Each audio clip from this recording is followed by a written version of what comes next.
प्रागजी भक्तमेव मनघम् ब्रह्मस्वरूपं मुदा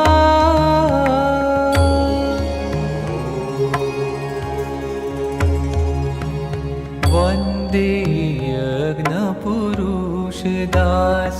चरणम् श्रीयोगिराजं तथा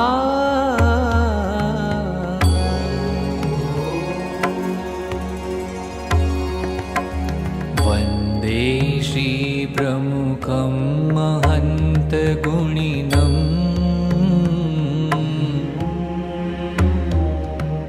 मोक्षाय भक्त्या सदा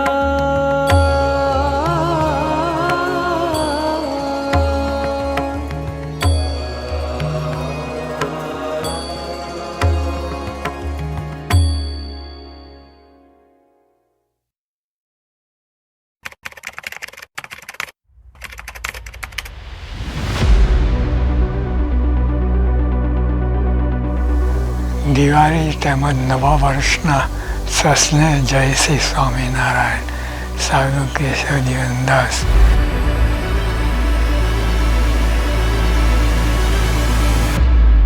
આપણે ખૂબ ભાગ્યશાળી છીએ કે આવો દિવ્ય સત્સંગ મળ્યો.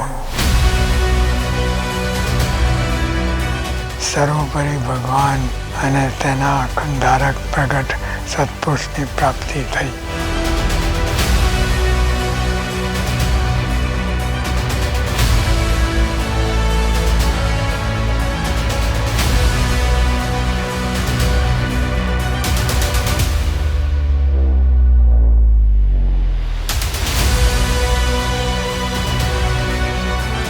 આપણે સત્સંગ તો કરીએ છીએ, પરંતુ યથાર્થ સુખ આવતું નથી, કારણ કે આપણને થયેલ પ્રાપ્તિ 100% પ્રતીતી નથી.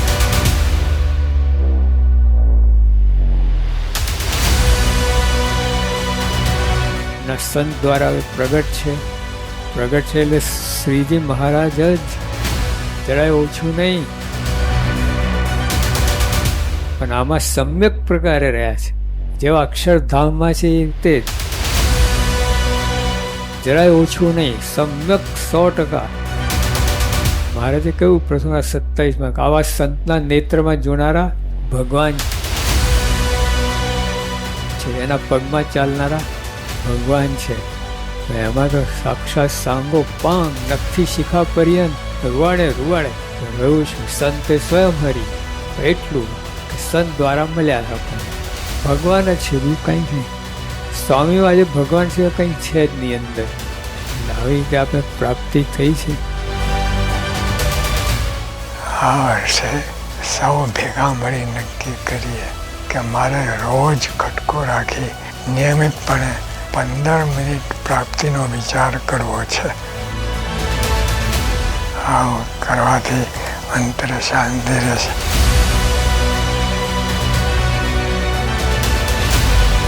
અક્ષરધામ ચૈતન્ય થઈ જવાશે.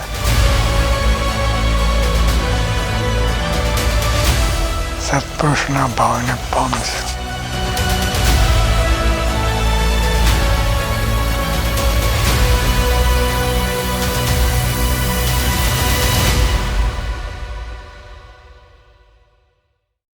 અક્ષર બ્રહ્મ ગુણાતીત સત્રના 11મા દિવસે આપ સૌનું હાર્દિક સ્વાગત છે.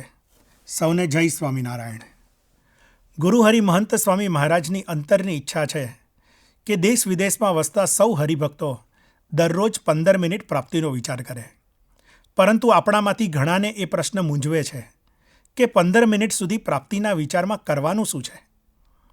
આપણા આ પ્રશ્નનો ઉત્તર આપણે આ વર્ષના ગુણાતીત સત્ર દ્વારા મેળવી રહ્યા છીએ.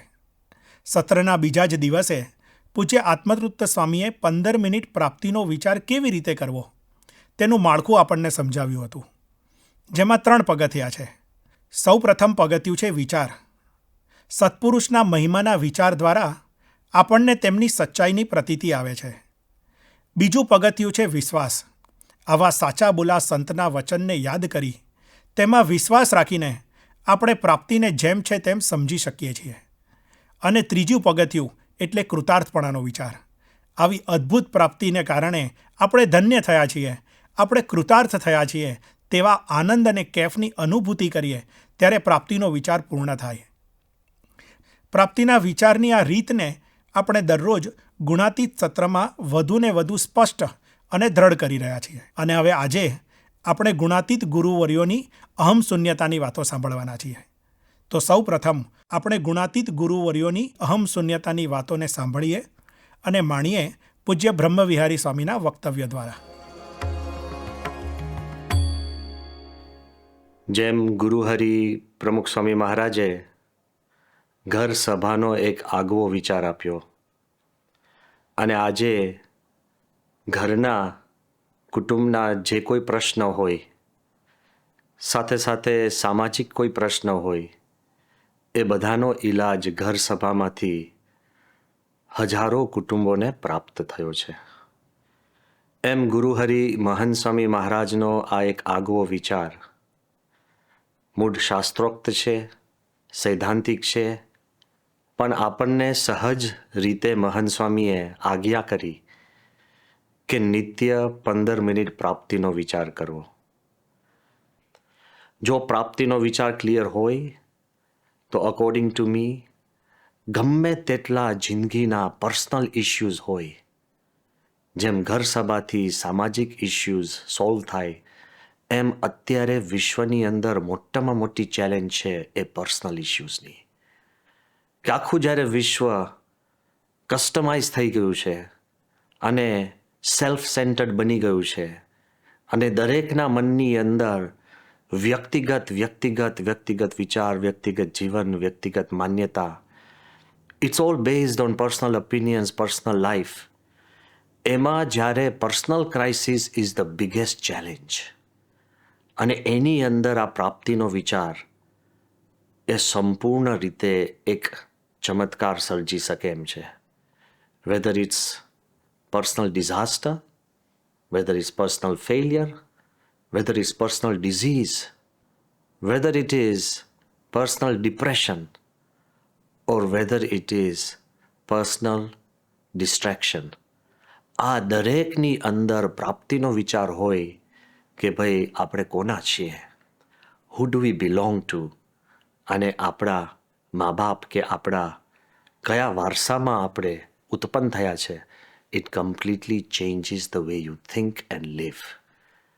અને એના જ અનુસંધાનની અંદર આપણે જે BAPSના સ્વામિનારાયણના સત્સંગીઓ છીએ, એના માટે તો સૌથી મોટો વિચાર એ છે કે we belong to a tradition or we belong to a succession of spiritual gurus who are truthful, transparent and trustworthy.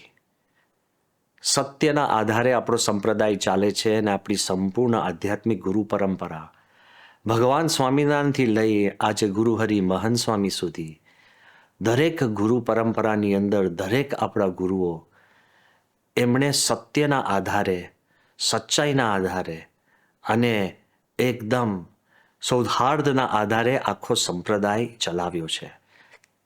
The reason is અત્યારે આપણે દુનિયાની અંદર BAPSની નામના શેની છે? The integrity of a BAPS volunteer, BAPS Satsangi, BAPS સંત. એ integrity કઈ છે?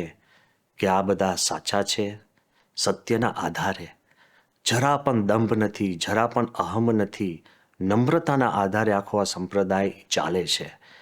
અને એ જ અનુસંધાનની અંદર આપણે જોઈએ કે હમણાં જ જ્યારે BAPS હિન્દુ મંદિર આબુધાબીનું આ પ્રથમ હિન્દુ મંદિર માનવ ઇતિહાસની અંદર કોઈ મુસલમાન દેશની અંદર બને અને મહંત સ્વામી મહારાજની ગાડી જ્યારે હિઝ એક્સેલન્સી શેખ નયહાન સાહેબ પોતે ચલાવતા હતા અને એમણે જ્યારે મહંત સ્વામીએ પૂછ્યું કે તમે અમને કેમ જમીન આપી, આટલા બધા વર્ષોથી લોકો માંગતા હતા અને તમે સહજ રીતે કેમ હા પાડી અને જમીન આપી, ત્યારે સાહેબે બહુ જ પ્રેમથી અને સચ્ચાઈથી કીધું કે આવી સત્યતાથી અને આવી સચ્ચાઈથી કોઈએ પૂછ્યું જ નથી એવું કહેવા નથી માંગતા કે કોઈએ નહીં પૂછ્યું હોય, પણ જે અસર થઈ છે ઇઝ ટ્રુથફુલનેસ. નો બડી આસ્ડ વિથ સચ ટ્રુથફુલનેસ એન્ડ ટ્રાન્સપેરન્સી. કે આપે હિંમત કરીને પૂછ્યું કે અમારે મંદિર માટે જગા જોઈએ છે અને સચ્ચાઈથી વાત કરી, એની અસર બહુ ઊંડી છે. આખું મંદિર જે બન્યું, it has been based on truth, transparency and trust. એ કેમ કે BAPSના સંપૂર્ણ વારસાની અંદર આ 3 વાત આપણને પ્રાપ્ત થઈ છે. સંપૂર્ણ રીતે અહમ શૂન્યતા, સંપૂર્ણ રીતે નિર્ધમપણું અને સંપૂર્ણ રીતે સત્યતા. જ્યારે ગુરુહરિ પ્રમુખ સ્વામી મહારાજ પાસે ભારતના પૂર્વ રાષ્ટ્રપતિ ડૉક્ટર APJ અબ્દુલ કલામ સારંગપુર પધાર્યા અને સ્વામીશ્રી ઉપર એમને જે પુસ્તક લખી હતી એ સ્વામીને અર્પણ કરી રહ્યા હતા, ત્યારે પુસ્તક આપતા આપતા કલામ સાહેબે વાત કરી કે Swami, you are a great teacher. I have written this book. You are a great teacher. You are a great teacher. You are a great teacher. Teacher, I learnt. Remove I. Remove me. That's a great lesson I learned. જ્યારે કલામ સાહેબ આ વાત કરે ત્યારે સૌએ વિચારવા જેવું છે, કારણ કે વિશ્વના આટલા બધા મોટા મોટા નેતાઓની અંદર સૌથી નમ્ર જો કોઈને ગણવા હોય તો ડૉક્ટર APJ અબ્દુલ કલામ. મોટા સાયન્ટિસ્ટ, આટલી બધી સિદ્ધિઓ, ભારતની ન્યુક્લિયર જે સ્ટ્રેન્થ એના પાયાના ઘડવૈયા, મિસાઇલના બનાવનાર અને સૌથી લોકપ્રિય રાષ્ટ્રપતિ, છતાં પણ કલામ સાહેબના જીવનમાં અહમનો એક પણ અંકુર નહોતો. અમને યાદ છે કે એકવાર લગભગ અમે 15 સંતો એક રૂમમાં બેઠા હતા અને અચાનક કલામ સાહેબ પધાર્યા. કોઈને ખબર નથી, અને એ જેવા પધાર્યા ત્યારે એક પણ ખુરશી હતી નહીં, તો કલામ સાહેબ સીધા નીચે બેસવા ગયા અને બધા જ સંતોએ પોતાની ખુરશી ખાલી કરી દીધી. આટલા નમ્ર નિર્માની નેતા, અને એ નમ્રતાપૂર્વક પ્રમુખ સ્વામીને કહે કે આપે મને શીખવાડ્યું છે કે અહમ શૂન્યતા એટલે શું, તો પ્રમુખ સ્વામી મહારાજની અહમ શૂન્યતા કેટલી હશે. લેશ માત્ર પોતાના કાર્ય કે જીવનનું એમને માન નહોતું. અને આ કેવળ એક ગુરુમાં નહીં, આ ગળથુથીમાં, પાયામાં, કે જેના ભગવાન હોય નિર્માની, તેના શિષ્યને સિદ્ધને જોઈએ માન. ભગવાન જ આપણા ભગવાન સ્વામિનારાયણ કેટલા નમ્ર અને નિર્માની. શ્રીજી મહારાજ મધ્યના 13ના વચનામૃતમાં એકદમ નમ્ર ભાવે સંતો હરિભક્તોને કહે છે કે હા, હું આપને જે વાત કરું છું એ કોઈ દંભે કરીને નથી કરતો, અને આ કોઈ હું માને કરીને નથી કરતો, કે અમારે મોટપ વધારવા માટે નથી કરતો. આગળ ઉપર શ્રીજી મહારાજ કહે છે કે જેટલા રૂડા પંચ વિષય છે અને જેટલા નબળા પંચ વિષય છે એ બેઉ અમને સમ વર્તે છે. ત્રિલોકીનું રાજ્ય હોય કે ઠીકરું લઈ માંગવું, એ પણ અમને સમ વર્તે છે. માન અપમાન સમ વર્તે છે. એ બધી વાત કરતાં કરતાં શ્રીજી મહારાજ ક્યાં સુધી વાત કરે છે, આ મુદ્દો સમજવા જેવો છે. મારા અંતઃકરણને વિશે અતિ તીવ્ર વૈરાગ્ય વર્તે છે તેનો પણ ભાર નથી જણાતો. જેમ કોઈકે માથે પાણો ઉપાડ્યો હોય તથા રૂપિયા અને સોના મોહરની વાંસળી કેળે બાંધી હોય તેનો ભાર જણાય છે, તેમ ભાર નથી જણાતો. અને મારે વિશે સદધર્મ છે તેનો પણ ભાર નથી જણાતો, તથા મારે વિશે જ્ઞાન છે જે હું બ્રહ્મ છું તેનો પણ ભાર નથી જણાતો. મહારાજ કહે છે કે અમારા અંતરની અંદર તીવ્ર વૈરાગ્ય છે, પણ તેનો અમને ભાર નથી. અમારા પાસે સદ્ધર્મ છે એનો પણ અમને ભાર નથી.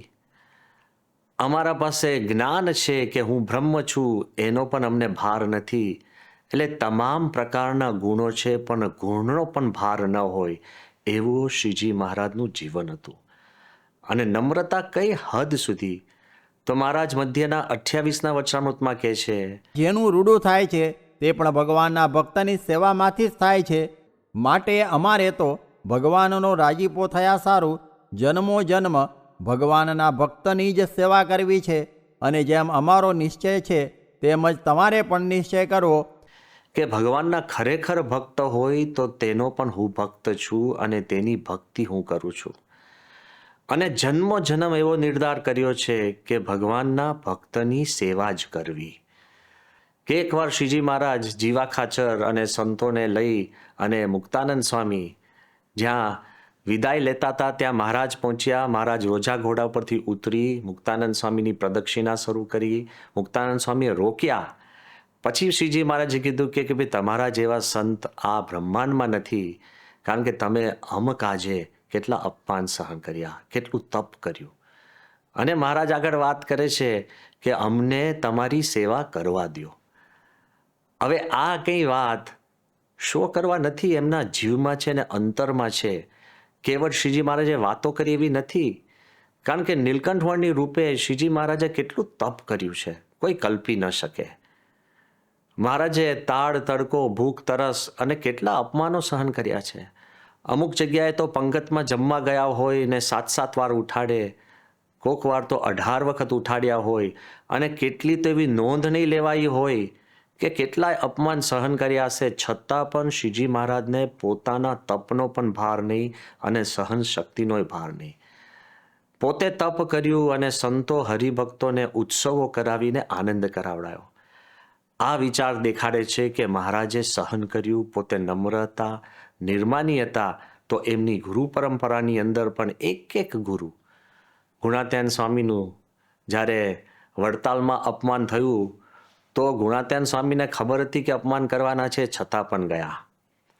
અને જે સંતે અપમાન કર્યું હરિ સ્વરૂપદાસ, હવે એ જ સંતને જ્યારે આચાર્યએ ગુણાત્યાન સ્વામીને હાર પહેરાવડાયો, તો એ જ હાર પહેરીને ગુણાત્યાન સ્વામી જ્યારે હરિસ્વરૂપ સ્વામી દૂર ઊભા હતા તો અપમાન કરનારને પણ ગુણાત્યાન સ્વામીએ હાર પહેરાવડાયો. કોઈક બોલે અને તરત ભૂલી જવું, એટલી સહનશક્તિ, એટલી અહમ શૂન્યતા એ બહુ જ રેર હોય. આપણને ખબર છે કે જ્યારે તરણેતરના મહંત આવ્યા અને ગુણાત્યાન સ્વામી પોતે જ મંદિરમાં ચોક વાળતા હતા અને મહંતે કીધું કે મહંત ક્યાં છે? તે કે અંદર બેસો, આવે છે. અને ગુણાત્યાન સ્વામી હાથ પગ ધોઈને જ્યારે મળ્યા તો મહંત આશ્ચર્યચકિત થઈ ગયા. તો એ સિદ્ધાંત જે સેવા કરે તે મહંત એ આપણા પાયામાં છે. It's in the DNA of BAPS પરંપરા. અને ગુણાત્યાન સ્વામીએ ક્યારેય એમનું કોઈ અપમાન કર્યું હોય તો સામે શબ્દ તો નહીં, સહન તો કર્યું, પણ સામે આશીર્વાદ આપ્યા છે.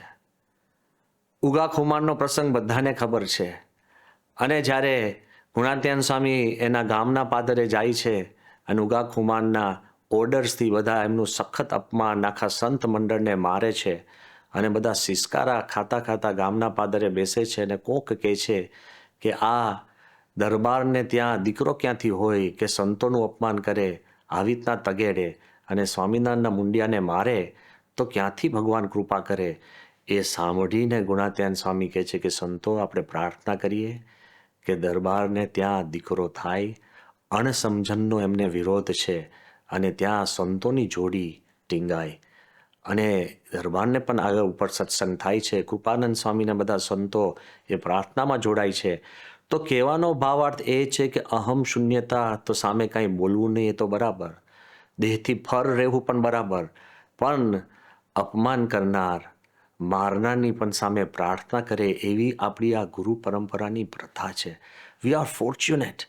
જ્યારે આપણે વિચાર કરીએ કે કઈ પરંપરાના આપણે શિષ્યો છે, તો આપણા જીવનની અંદર પણ સહનશક્તિ, આપણા જીવનની અંદર પણ નમ્રતા, આપણા જીવનની અંદર પણ સત્યતા એ ભારોભાર ભરાશે. જ્યારે ભગતજી મહારાજની ઓળખાણ અપાતી ત્યારે ભક્તો એવું કહેતા કે તમે વડતાલ જાઓ કાં તમે જુનાગઢ જાઓ અને જે વ્યક્તિનું સૌથી વધારેમાં વધારે અપમાન થતું હોય અને છતાં પણ એને જરા પણ અસર ન થતી હોય તો સમજવું એ ભગતજી છે. What an introduction! Imagine, can you ever imagine આવું ઇન્ટ્રોડક્શન? અને લેશ માત્ર અપમાનથી વિચલિત થયા નથી. સેવા કરતા હોય, એકલા સેવા કરતા હોય અને 4 મણના મોટા કોથળા બળજબરીથી ભારપૂર્વક આપનાર, નાખનાર એમાં પણ ભગતજી મહારાજ એવું જોવે કે એમાં રહીને મારી પરીક્ષા સ્વામી જ કરે છે, તો એ સ્થિતિ કંઈક જુદી છે. એટલા બધા પોતે દેહથી પર હતા અને સંપૂર્ણ અહમભાવથી પર હતા અને શૂન્ય હતા કે જ્યારે સૂઈ જાય અને કોઈક ઉઠાડે કે ભગતજી ઉઠો, તો એ જાગતા જ નહીં, ગુણાતીત ઉઠો તો જ જાગે. સંપૂર્ણ રીતે ભગતજી મહારાજ પોતે નષ્ટ થઈ ગયા હતા, અહમ શૂન્ય હતા, કેવળ ગુણાતીત ગુણાતીત અને ગુણાતીત. ભગતજી મહારાજની સ્થિતિ હતી કે એક હરિભક્તોના મનના વિચારો પોતે જાણતા હતા, કોના અંતરની અંદર કેટલી વાસના છે પણ જાણતા હતા. એવા માણસો તમારું અપમાન કરે અને છતાં પણ એક શબ્દ ન બોલે, આ અહમ શૂન્યતા તો અલૌકિક છે, કલ્પનાતીત છે. એ જ વારસાની અંદર શાસ્ત્રીજી મહારાજ પરહેપ્સ કોઈએ પણ સંપ્રદાયની અંદર સૌથી વધારે વિરોધ જો સહન કર્યો હોય કે એના વંટોળો આવ્યા હોય તો શાસ્ત્રીજી મહારાજે હાથમાં માથું લઈ સંપૂર્ણ જીવન સમર્પિત કરીને અક્ષર પુરુષોત્તમના મંદિરો બાંધ્યા છે. અજેન્ડા જ હતો વિરોધીઓનો કે શાસ્ત્રી યજ્ઞ પુરુષ દાસને સંપૂર્ણ આ પૃથ્વી ઉપર તેનું નામ નિશાન મિટાવી દઈએ. સ્ટીલ વિરોધ કરનારને પણ શાસ્ત્રીજી મહારાજે નભાવ્યા છે, એમનું પણ સન્માન જાળવ્યું છે અને કોઈનો પણ એક વાર પણ એક શબ્દ પણ સામે વિરોધનો બોલ્યા નથી. શાસ્ત્રીજી મહારાજ માટે કહેવાય કે એમણે સંપૂર્ણ ઝેરના ઘૂંટડા પચાવી અને અમૃત જેવો સત્સંગ અને શુદ્ધ ઉપાસના આપણને આપી. આ કંઈ ઉપાસનામાં કોકને કંઈક એવું મનની અંદર થિયોરિટિકલ કંઈક સ્વપ્નું આવે અને પછી તમે ઉપાસના કંઈ સ્થાપવા જાઓ, એવું નથી. એ તો પછી વિરોધ અને માર અને તકલીફમાં ભલભલાના સ્વપ્ન ઉડી જાય. પણ શાસ્ત્રી મહારાજ એક જ વાત કહેતા કે આ હું કોઈને બનાવટ નથી કરતો, કોઈને દંભે કરીને નથી કરતો, અને મારે કોકની આગળ જૂઠું બોલવું એનો અર્થ શું છે? જેમ શ્રીજી મહારાજે કીધું મધ્યના 35ના વચનામૃતની અંદર, મહારાજ કહે કે હું કોક કૂવાની અંદર તમને બધાને નાખવું, ઉપરથી શીલા બંધ કરું, એમાં મને શું ફાયદો? શાસ્ત્રીજી મહારાજે સંપૂર્ણ સહન કર્યું, લેશ માત્ર અહમ નહીં. બરોડાની અંદર જ્યારે એમનો પ્રથમ ફોટો કોકે પાડ્યો અને શાસ્ત્રીમાં જે તરત હરિભક્તોને બોલાવીને કીધું કે આ ફોટો કોઈને આપવો નહીં, દેખાડવો નહીં, સંતાડીને રાખજો, આ મારી આજ્ઞા છે. પોતાનો ફોટો પણ પડે એ ગમે નહીં. કોઈક એમની જય બોલાવે એમને પસંદ નહોતું કે જય બોલાવી તો કેવળ અક્ષર પુરુષોત્તમની જ. આ કલ્ચર, આ સંપૂર્ણ અહમ શૂન્યતા, આ સંપૂર્ણ ભગવાનની પ્રધાનતા અને ઉપાસનાની જ પ્રાધાન્ય, આ આપણા ગુરુ પરંપરાની અંદર આપણે ડગલે ને પગલે જોવા મળે છે. એક પ્રસંગ એવો છે કે ગોંડલની અંદર જ્યારે મંદિરની પ્રતિષ્ઠા થઈ અને બહુ જ મોટી નગરયાત્રા નીકળી, અને જ્યારે એ નગરયાત્રા જૂના સ્વામિનારાયણ મંદિર આગળથી પસાર થઈ તો બહારે બધા શાસ્ત્રી મહારાજની વાહવા કરતા હતા અને આખું ગામ ભેગું થયું હતું અને શાસ્ત્રી મહારાજની જય જયકાર થતો હતો. ત્યારે મંદિરમાં જઈને નાના નાના સંતો જે હતા, જેમને કંઈ શાસ્ત્રી મહારાજને ભાવ હતો કે નહીં એ કોઈને ખબર નથી, એમને પણ શાસ્ત્રી મહારાજ દંડવટ કરતા હતા. એક બાજુ તમારા ગુણગાન ગવાય અને ગુરુપદે તમારી વાહવા થતી હોય અને બીજી બાજુ તમે અજાણ્યા સંતોને પણ દંડવટ કરો. આ રેરેસ્ટ ઓફ ધ રેર છે. અને શાસ્ત્રીજી મહારાજે આપણને એવો નમ્રતાથી પાયાનો સત્સંગ આપ્યો. અને યોગીજી મહારાજ એટલે નિર્માનીપણું અને નમ્રતા, અહમ શૂન્યતાની ચરમ સીમા. પોતાનું ઇન્ટ્રોડક્શન જ આપે કે હું તો ફોશીનો કટકો, દેખાવ માટે નહીં. Somebody can do that once, somebody can do that to show, somebody can do that in a small conference and on an ideological base. But ડગલે ને પગલે એવા પ્રસંગો આપણે બધા જાણીએ છીએ કે ડાંગરાની અંદર યોગીજી મહારાજે બરાબર યુવકોને તો દંડવટ કર્યા, પણ ડાંગરામાં મજૂરો હોય, જે કામ કરતા હોય, જે આપણી પાસે પગાર પણ લેતા હોય, અને એ કાંઈક જીબા જોડી કરે તો યોગીજી મહારાજ મજૂરોને પણ દંડવટ કરતા હરિભક્તોને જોયા છે. કયો શેઠિયો પોતાને ત્યાં કામ કરતા મજૂરોને દંડવટ કરે? હવે આદરથી બોલાવે એ પ્રશ્ન હોય છે, હુકમથી જ અને હકથી જ રાખતા હોય છે, પણ યોગીજી મહારાજ સામાન્યમાં સામાન્ય માણસને પણ પોતે દંડવત કરતા. દંડવત તો કરતા, પણ બધાને પોતાના માથાના મુગટ માનતા. એકવાર મહંત સ્વામીનો જ પ્રસંગ છે. યોગીજી મહારાજે એમને કહ્યું કે લો આ એક પોસ્ટકાર્ડ વાંચો. મહંત સ્વામી હેપતાઈ ગયા, કારણ કે એક પોસ્ટકાર્ડ હતું, એમાં કોઈક હરિભક્તે અને ગુણભાવી હશે એને એવું પત્ર લખ્યો હતો કે મેં કેટલી વાર તમારા આશીર્વાદ લીધા અને કોઈ આશીર્વાદ ફળ્યા નથી, તો અત્યાર સુધી મેં જેટલી સેવા કરી હોય સંપૂર્ણ પાછી મોકલો અને પછી હું ફરી મહાપૂજા કરાવું, તમારા આશીર્વાદ ફળતા નથી. આ ભાવાર્થનું પોસ્ટકાર્ડ બળજબરીથી યોગીજી મહારાજે ભર સભાની અંદર વંચાવ્યું. હવે 99 બીજા એવા પત્રો હશે કે જેમાં યોગી મહારાજના આશીર્વાદથી બધું જ સંપૂર્ણ સફળ થયું હોય અને ફળ્યું હોય, પણ એક આવો પત્ર યોગી મહારાજ વંચાવે ને યોગી મહારાજ પછી કે અમારું તો આવું છે, અમારા આશીર્વાદ પણ ફળતા નથી, કાંઈ ઠેકાણું નથી, છતાં પણ લોકો તળિયા ઘસી નાખે છે. વાત કરવાની એ કે પોતાની લેશ માત્ર મહત્તાની. અને એક પ્રસંગ તો વિચ હેઝ ટચ્ડ મી અ લોટ કે આફ્રિકામાં યોગી મહારાજ હતા અને એક બાળક યોગી મહારાજ પાસે યોગી મહારાજના હસ્તાક્ષર લેવા માટે એક નાની ઓટોગ્રાફ બુકની અંદર બાપાને કે બાપા હસ્તાક્ષર કરી આપ્યું. યોગી બાપાએ કરી આપ્યા. પછી એ જ અરસામાં કોઈક બીજા સંત આવ્યા હશે, વિદ્વાન હતા પણ અભિમાની હશે, અને આ બાળક જ્યારે એની પાસે આ પોતાની ઓટોગ્રાફ બુક લઈને ગયા અને પછી પહેલાં એ આગળ કોના ઓટોગ્રાફ છે જોયો ને યોગી મહારાજનો જે ઓટોગ્રાફ જોયો એને કીધું કે તું આ પહેલાં પાનું ફાડી નાખ તો હું તને મારા ઓટોગ્રાફ આપું. પેલા બાળકે કીધું કે ના યોગી મહારાજનો છેલ્લું નહીં ફાડું, તો મારે તમારા ઓટોગ્રાફ જોઈતો નથી, એમ કહીને બાળક નીકળી ગયો. જ્યારે આ વાત સંતોને મળી અને યોગી મહારાજ પાસે વાત મળી તો યોગી બાપા કે લે ગુરુ, તારે ફાડી નાખવા દેવો હતો ને, આપણે તને બીજો કરી આપે પણ એના તો આવી જાત. This is incredible. I don't think any of us આ પ્રસંગ સાંભળ્યા પછી પણ આપણે આવું ન કરી શકીએ. તરત મનમાં થાય કે હવે આવો માણસ તો બરાબર છે, એની જરૂર જ શું છે, એવું તો થઈ જાય. યોગી મહારાજ કે હું તને બીજી વાર કરી આપે એના તો તને મળી જાત. આવો ધ્રોહ કરનારનું પણ યોગીજી મહારાજે ક્યારેય ધ્રોહ કે અવળું વિચાર્યું નથી. Look at the purity of Yogiji મહારાજ.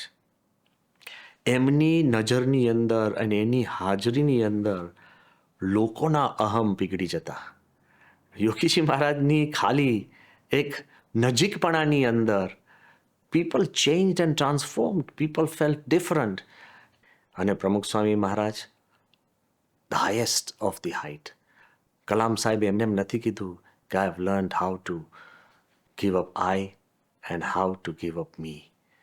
જો કલામ સાહેબને આવું થતું હોય, અમે પ્રમુખ સ્વામી મહારાજને મેં રૂબરૂ જોયા છે કે જ્યારે BAPS પ્રમુખ સ્વામી મહારાજ હોસ્પિટલ અમદાવાદ એનું જ્યારે નામ બદલવાનું હતું, બોમ્બે બાપા બીમાર હતા, ખૂબ જાડા થયા હતા, તાવ હતો, પથારીમાં પડખું ફરી ન શકે, ત્યારે પથારીના એજ ઉપર હું નીચે બેઠો હતો તો મારા માથું મોઢું નજીક અને સ્વામી ગરગરતા હતા, સાંજે આપણું નામ કાઢી નાખો, અક્ષર ઉખેડી નાખો, ગમે તેમ કહીને ઈશ્વર સ્વામી પાસે જાઓ અને ગમે તેમ કહીને બદલો. અમને ખબર હતી કે કેટલું અઘરું છે. પૂજ્ય નિખિલેશ સ્વામી અને સૌ કાર્યકર સંતોએ એટલી મહેનત કરીને કેટલાય લગભગ 25 થી 30 જુદી પરવાનગીઓ લઈને આખું હોસ્પિટલ એસ્ટાબ્લિશ કર્યું હોય અને ફરી બધું બદલવાનું. છતાંય બાપાએ કીધું કે તમે નામ ઉખેડી નાખો. મેં સ્વામીને કીધું કે બાપા જેને દાન આપ્યું છે, એક જ વ્યક્તિએ જેને આ કરોડો રૂપિયા દાન આપ્યું છે, એની ઈચ્છા છે કે આપનું નામ રાખો. સ્વામી કે તો દાન પાછું આપી દો. એને કોઈ દાનની મહત્તા નથી, એમને પોતાના નામની મહત્તા નથી, એમને કેવળ પોતાના ગુરુ. અહમ શૂન્યતા એટ ધ હાઈએસ્ટ લેવલ. એકવાર હું બહુ ટૂંકમાં વાત કરું છું પણ આ પ્રસંગ મારા દિલમાં બહુ ઊંડો છે કે એકવાર એક ધર્મગુરુ જે અવરનવર આપણો વિરોધ કરતા જ હોય, પણ એ ધર્મગુરુનું રેકોર્ડિંગ આપણી પાસે આવ્યું કે એમણે જાહેરમાં પોતાના ભક્તોને કીધું કે આખો લંડનનો જે મંદિરનો જે વિચાર છે એમણે પ્રમુખ સ્વામીને આપ્યો હતો. મૂળ તો યોગીજી મહારાજના સંકલ્પે આખું લંડનનું મંદિર થયું છે, પ્રમુખ સ્વામીના પુરુષાર્થે અને હરિભક્તોની ભક્તિ અને ભાવનાથી. પણ એમણે એમ વાત કરી કે આખું આ લંડન મંદિરનો વિચાર જ અમે આપ્યો છે અને એ આખું કરાવ્યું છું, સંતો આખો પ્લાન લઈને આવ્યા હતા અને બધું અમે હા પાડીને પાછું કર્યું. કેટલી હદ હદ વિનાનું ખોટું. It hurt me deep. અને જ્યારે પ્રમુખ સ્વામી મહારાજ બપોરે આરામમાં જતા હતા અને સ્વામી આરામમાં જતાં જતાં સાહજિક રીતે પૂછ્યું કે શું બધી વાત ચાલે છે. એટલે અમે કીધું કે બાપા, આ વ્યક્તિ છે આટલું બધું ખોટું, આટલું દંભ, આટલી આવી રીતના વાતો કરે છે કે લંડન મંદિરનો આખો વિચાર એમનો છે. અને સ્વામી એકદમ હસતા હસતા મને કે બ્રહ્મવિહારી, રાજી થવું. આપણે લંડનનું મંદિર કેમ કર્યું છે કે બધાને સમાસ થાય, બધા રાજી થાય. સ્વામી કે કોતરકામ જોઈને રાજી થાય, કોઈ વિધિ વિધાન કરીને રાજી થાય, કોઈક મંદિરમાં આવી અને એમાં શાંતિનો અનુભવ કરીને રાજી થાય. અને આવું બોલીને રાજી થતા હોય કે અમે બનાવડાવ્યું છે, તો અંતે તો એ રાજી થાય છે ને, તો આપણે રાજી થવું. When somebody takes your credit away, કોઈ અપમાન કરે એ વાત જુદી, કોક જાહેરમાં તમને હેરાન કરે એ વાત જુદી, પણ when somebody takes your credit away which is not due, એમાં પણ પ્રમુખ સ્વામી જો રાજી થતા હોય તો કેટલા અહમ શૂન્ય. અને the height of it is જ્યારે અક્ષરધામ પર એટેક થયો.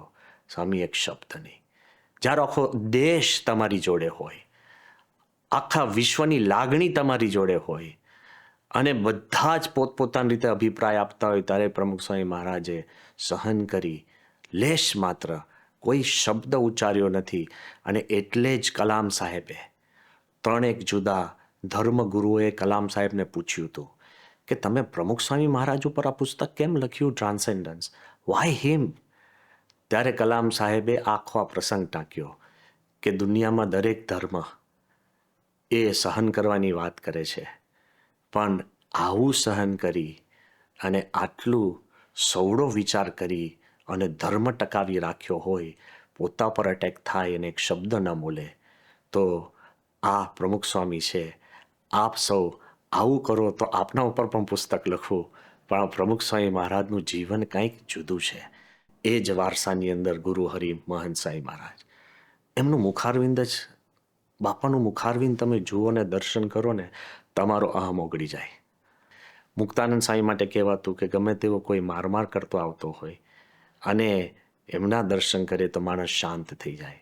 એમ ગમે તેવો વિવડ હોય, ગમે તેટલા માનેથી અવરાઈ ગયો હોય અને મહંત સાંઈ પાસે આવે ને, તે શાંત થઈ જાય.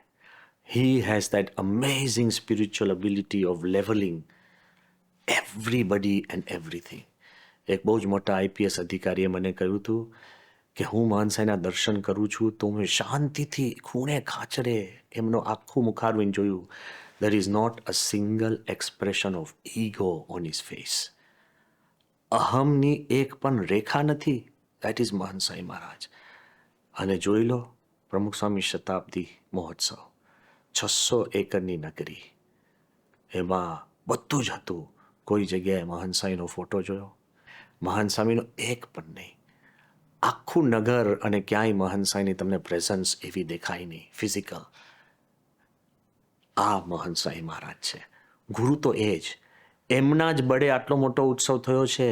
નહીં કે કોવિડની અંદર આવી હિંમત કરવી અને આટલો મોટો ઉત્સવ કરવો એ કોઈની તાકાત નહીં. સંપૂર્ણ સંપ્રદાયમાં સંતો કે હરિભક્તો કોઈને આ વિચાર પકડીને આટલો મોટો ઉત્સવ કરવો એ મહંત સ્વામીના જ સંપૂર્ણ હિંમતને બળથી થયો છે.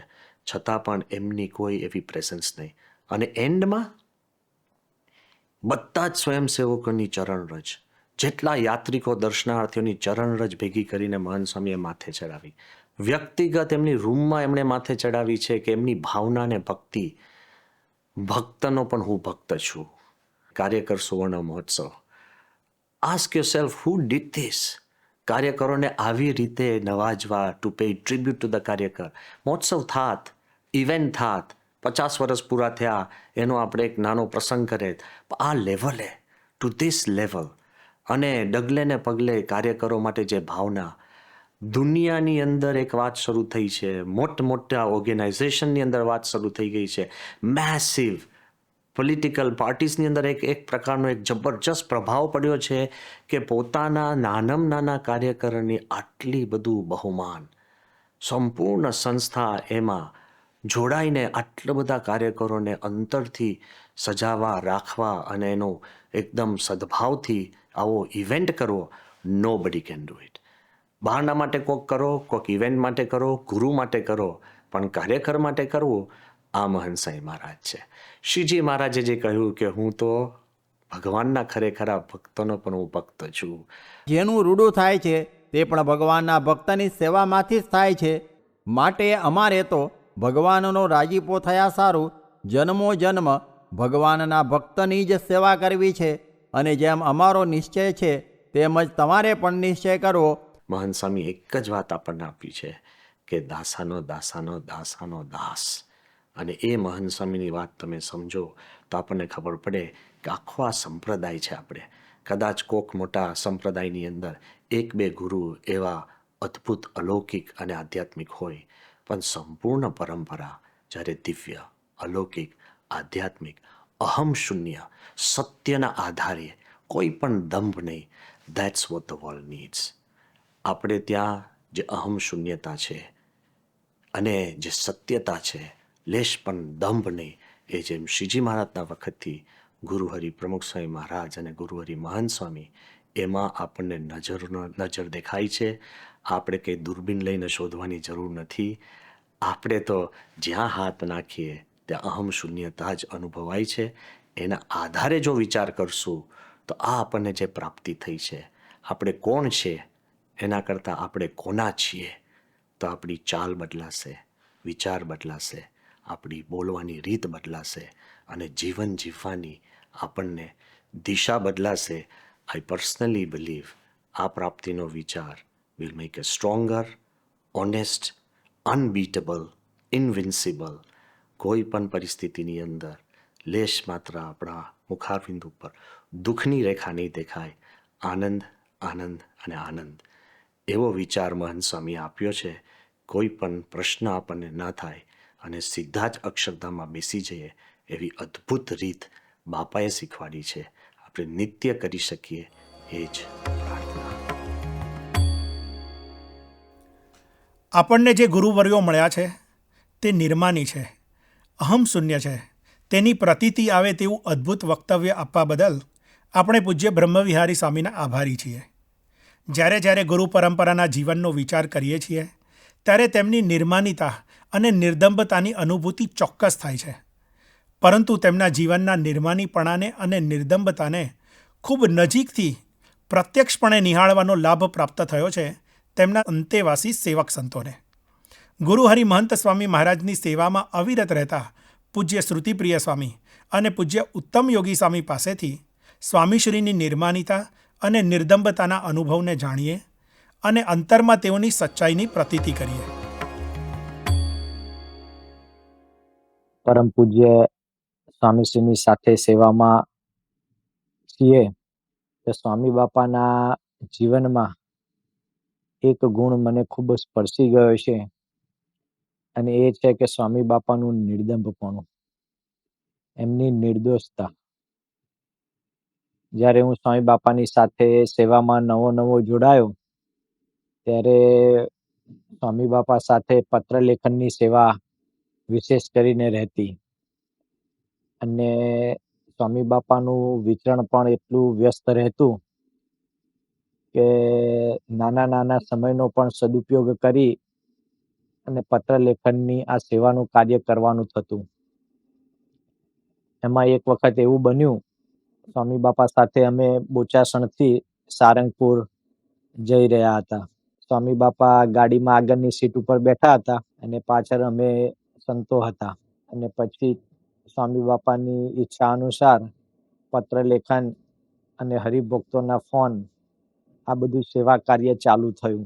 આ દરમિયાન સ્વામી બાપા પત્રોના જવાબ અને આશીર્વાદ આપી રહ્યા હતા. એમાં વચ્ચે હરિભક્તોના ફોન પણ આવતા અને એમાં પણ સ્વામી બાપા માર્ગદર્શન અને આશીર્વાદ આપતા. બન્યું એવું કે એ વખતે એક હરિભક્તનો ફોન આવ્યો અને એમને શરૂઆત ફોન ઉપર મારી સાથે કરી અને જેમ સાહજિક વાર્તાલાપ થાય એમ એમને મને પૂછ્યું કે ક્યાં છો? એટલે મારા મનમાં જે પહેલો વિચાર આવ્યો એ મેં કીધું કે સારંગપુર. અને પછી તો બીજી બધી વાત થઈ અને એમના જે કાંઈ પ્રશ્નો હતા એ પણ પરમ પૂજ્ય સ્વામીશ્રી સમક્ષ રજૂ કર્યા અને પછી ફોન સ્વામી બાપાને આપ્યો.